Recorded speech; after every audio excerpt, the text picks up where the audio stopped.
God has created each of us like a pot for a purpose. He himself shapes us, with a plan in his mind. But many times, we forget this. The world pulls us, and we begin to live according to its expectations, not God's purpose. In Isaiah chapter 51, we are reminded of God's people. God once brought them out of Egypt with great power, but later, because of their sin, they were taken into exile in Babylon. They were living in a foreign land, feeling lost and discouraged. Just like they once cried in Egypt, now again they were crying, feeling that God had abandoned them. They were asking, "Lord, do it again like you did before." In the same way, we too have seen God's faithfulness in our lives. He has brought us out of many difficult situations, just like He delivered His people from Egypt. But God reminds us, do not fear people, their criticism or their insults. Why? Because people are temporary, but God is eternal.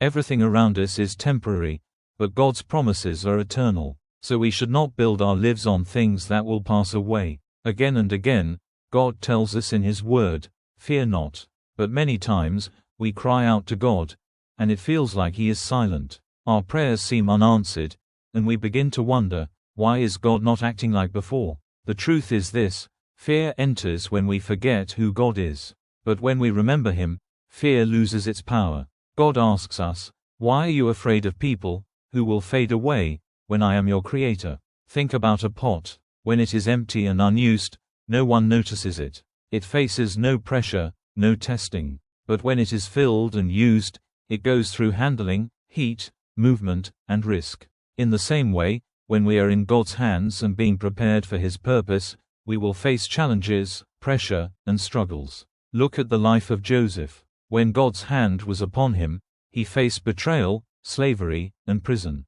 It did not mean God had left him. It meant God was leading him to His appointed place. So in our lives, when we are in God's hands, we must go through many situations to enter into His plan. Those struggles are not rejection, they are preparation. That is why God says again, "Fear not." Because in the end, He will remove our suffering, He will fulfill His purpose, and He will take us to the place He has prepared. Do not live for the world's expectations. Stay in the Potter's hands. Even in pressure, even in silence. Fear not, He is still shaping you for His purpose. Amen.